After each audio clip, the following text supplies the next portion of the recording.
गांधी किस मुंह से संविधान लेकर के घूम करके जनता को बेवकूफ बनाने का काम कर रहे हैं। किसी भी संविधान की आत्मा उसका प्रियम्बल होता है, प्रस्तावना होती है। और याद रखना, बाबा साहब भीमराव अंबेडकर ने 26 नवंबर 1949 को जो संविधान का ड्राफ्ट तैयार किया था, जो संविधान भारत की संविधान सभा को सौंपा था, उस संविधान सभा में प्रस्तावना में 2 शब्द नहीं थे, सेकुलर शब्द भी नहीं था और सोशलिस्ट शब्द भी नहीं था। कांग्रेस ने अपने हित के, अपने स्वार्थ के लिए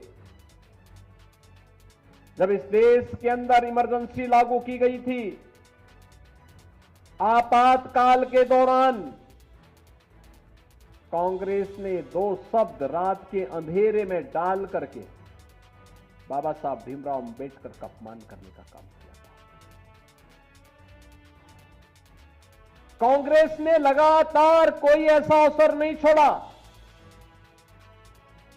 जो भारत के संविधान के गले को घोंटने के समान थे। हर अवसर पर संशोधन पे संशोधन, संशोधन पे संशोधन करती रही। अनुसूचित जाति को उसका अधिकार मिले, अनुसूचित जनजाति को उसका अधिकार मिले, पिछड़ी जाति के लोगों को उसका अधिकार मिले, कभी यह प्रयास नहीं किया। हम पूछना चाहते हैं कांग्रेस के लोगों से, समाजवादी पार्टी के लोगों से, कि आखिर अलीगढ़ मुस्लिम विश्वविद्यालय में या जामिया मिलिया विश्वविद्यालय में अनुसूचित जाति, जनजाति या पिछड़ी जाति के नौजवानों को प्रवेश में भी और नौकरी में भी क्यों आरक्षण नहीं है? क्यों नहीं इन्होंने इसके लिए वहां प्रावधान किया? जो भारत के पैसे से चलने वाला हो, और उस संस्थान में अनुसूचित जाति, जनजाति और पिछड़ी जाति के नौजवानों के लिए भी प्रवेश में भी और नौकरी में भी आरक्षण की व्यवस्था होनी चाहिए।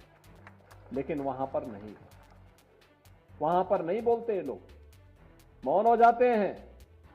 और यही कारण था बाबा साहब भीमराव अंबेडकर ने जब पहली संयुक्त सरकार बनी थी, और संयुक्त सरकार बनने के बाद जब उसके उपरांत पंडित नेहरू की द्वारा बनाई गई उस नेतृत्व में चल रही सरकार के कृत्यों को देख करके बाबा साहब भीमराव अंबेडकर ने उस समय इस्तीफा दिया था और कहा था, यह सरकार मेरी योग्यता के अनुसार कार्य नहीं ले रही है। मैं पहला भारतीय हूं जिसने अर्थशास्त्र में पीएचडी की है, शोध किया है, भारत के निर्माण में योगदान देना चाहता हूं, लेकिन मेरी कोई उपयोगिता नहीं करते।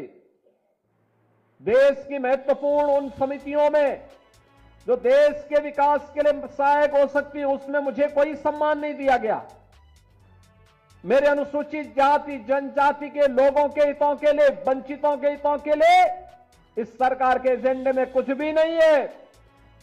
यह तो केवल और केवल इस सरकार को विभाजन के बाद भी केवल मुस्लिम तुष्टीकरण की चिंता है, इसलिए मैं अपने पद से इस्तीफा दे रहा हूं। यह कहते हुए इन्होंने इस्तीफा दे दिया था। और कांग्रेस की हर कृत्य वही है आज भी, तनिक भी उसमें कुछ बदला नहीं है।